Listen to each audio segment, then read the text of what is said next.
This week in the news, Wells Fargo is being sued because of the cost of prescription drugs, right? Where does this come from? They have tens of thousands of employees. You would think that with their benefits, they should be able to get great rates. They should be able to negotiate great pricing. But what happened here? Well, what happened is if we read the article and we go into it, they showed that one of the employees, their prescription was $69,000 for a tube of cancer medication that really costs as little as $3,750 at other pharmacies.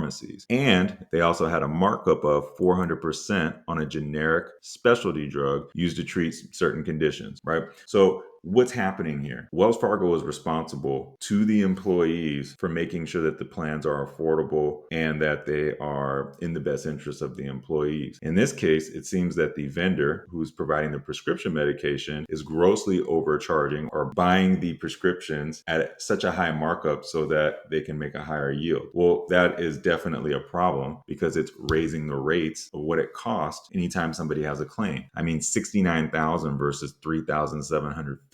I mean, how would that not make your premiums every year go higher and higher, which then results as a higher cost to the employer, which then trickles down to the employees have a higher cost for their care. The moral of the story here is, look, Wells Fargo is going to be fine. They're going to be absolutely fine. I have no doubt about that. The issue is, what is the relationship between the vendor, the employer, and the employee? Well, the employer is the center of that because the employees don't choose which vendor you're going to work with. That makes the employer the fiduciary on all the welfare and health and benefit plans, including 401k, stocks, all that, anything around how the employee gets paid. So if one of the vendors that is selected by the employer is not charging fairly or gouging, then that's the employer's responsibility to change it. Now, if the employer is not doing their diligence by working with their broker and shopping around different vendors, then that can then go back to the employees having the right to sue on the grounds that their health and wellness benefits are not being properly managed. So that's fine for Wells Fargo. They've got plenty of lawyers, all that. If you're a small business owner, this is incredibly important. If you find your plans are too expensive or employees are complaining about it, you do need to investigate this. And how would you do that? To avoid what happened with Wells Fargo, one, you want to make sure that you are constantly shopping plans, that you're making sure that the employees are using it and getting a perceived benefit from it. And also, you do need to look at the market every now and again. The other thing you want to do to protect yourself as an employer is inside your general liability policy. And I ask a lot of my clients to do this. You can put a fiduciary benefit in there specific to the person who handles benefits. Why would you want to do that?